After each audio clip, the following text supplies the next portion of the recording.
চাপের মধ্যে পড়েছে এনসিপি এবং সেই চাপটা তারা বুঝতে পারছে যে পরিস্থিতি ভালো না, তাদের বিপক্ষে চলে গেছে। এখন হয়তো তাদের হুঁশ এসছে। এখন নির্বাচনের কথা বলছে যে একসঙ্গে সংস্কার, বিচার ও নির্বাচনের রোড ম্যাপ দিতে হবে। এই প্রথম নির্বাচনের কথাটা নিয়ে আসলো। আগে বলতো নির্বাচন আমরা চাই, তবে আগে বিচার হইতে হবে, সংস্কার হইতে হবে, স্থানীয় সরকার নির্বাচন হইতে হবে, নানান রকম কথাবার্তা।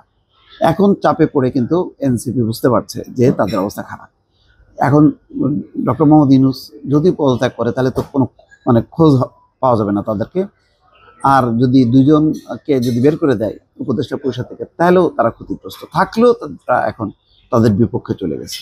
এনসিপি নামক এই দলটা, এটা যে আর কোনো কার্যকর কোনো কিছু না, এটা দেরিতে হলেও ডক্টর মোহাম্মদ ইউনূস বুঝতে পারছে এবং এনসিপির নেতারা বুঝতে পারছে। তাই তারা দেখা যাচ্ছে যে বাংলা মোটরে এনসিপির অস্থায়ী কেন্দ্রীয় কার্যালয়ে আয়োজিত সংবাদ সম্মেলনে এই আহ্বান জানাইছে। বলছে যে সংস্কার, বিচার এবং নির্বাচনের রোডম্যাপ একসঙ্গে চাইছে। আচ্ছা, বিচার আছে বলেন, এটা আদালতের বিষয়। এটা কি ইউনূস সাহেব বলতে পারে যে এই বছরের মধ্যে বিচার শেষ হবে? বিচার তার নিজস্ব প্রক্রিয়া আছে। একমাত্র সংস্কারের ব্যাপার বলতে পারে, তাও মৌলিক দাগের কিছু সংস্কার, সব সংস্কার না, সংস্কার চলমান, এটা চলতে থাকবে। মৌলিক দাগের কিছু সংস্কার যেগুলি জুলাই সনদে ঘোষণা করতে পারে এবং সেই ব্যাপারে একটা ঐক্যমত্য হতে পারে। তো যাই হোক, তাদের একটা বিলম্ব হলেও হুঁশ হয়েছে, সেটা একটা বোঝা যাচ্ছে। এবং বোঝা যাচ্ছে যে ডক্টর মোহাম্মদ ইউনূস দুটি রাজনৈতিক দলকে বেছে নিয়েছেন, যেগুলি আসলে বাংলাদেশের সত্যিকার অর্থে রাজনৈতিক প্রতিষ্ঠান। একটা হচ্ছে বিএনপি, আর হচ্ছে জামাত। তাদের সঙ্গে বসে ফয়সলা করলেই সমস্ত সংকটের নিরসন হয়ে যায়। কিন্তু এতদিন পর্যন্ত ওনাকে ঘুরে রাখা হয়েছে, বলা হয়েছে যে ছাত্র জনতা হচ্ছে তাদের পিছনে আছে। ফলে ডক্টর ইউনূস বিএনপি বা জামাতের কথা না শুনলেও হবে এমন একটা মনোভাব নিয়ে চলেছে। এখন আস্তে আস্তে বিপদ এমন ঘনায় আসছে যে সেনাবাহিনী পর্যন্ত উল্টে গেছে।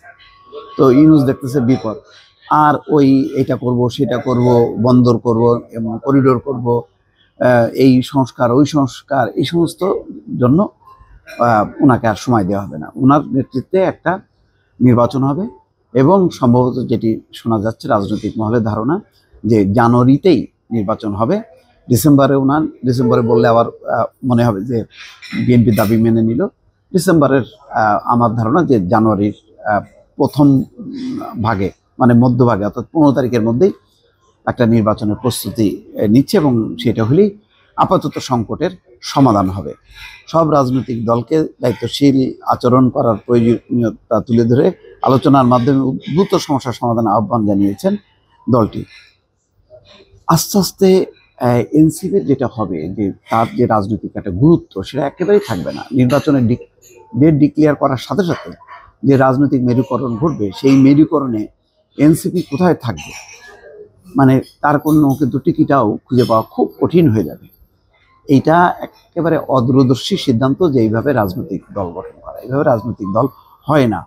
একটা গণঅভ্যুত্থান যেখানে সব দল মতের আছে, সেখানে একটা আমি আলাদাভাবে দল করলাম কেন, কি কারণে, এনসিপির গুরুত্বটা কি? এবং এটা ছাত্রদের মধ্যেও কোনো না, ছাত্ররা তাদের ঘরে ফিরে গেছে, শিক্ষাঙ্গনে চলে গেছে।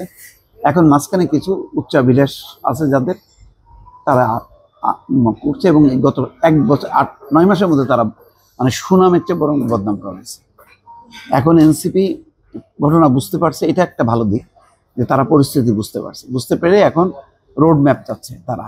তো আজকে তো প্রধান উপদেষ্টার সাথে সেটা নিয়ে আলোচনা হবে, নির্বাচন নিয়ে, এবং সেই নির্বাচনের একটা বিষয় জামাতও বলবে, বিএনপিও বলবে। সুতরাং এখন এনসিপি যাই বলুক না কেন, সেটা আর খুব একটা গুরুত্ব থাকছে না। তারপরেও তারা জিনিসটা বুঝতে পারছে যে পরিস্থিতি সুবিধার না। এই হুঁশটা যে হয়েছে, এই লম্ফ জম্প অন্তত কিছুটা থামবে, এটা একটা ভালো দিক। দর্শক ভালো থাকবেন, আল্লাহ হাফেজ।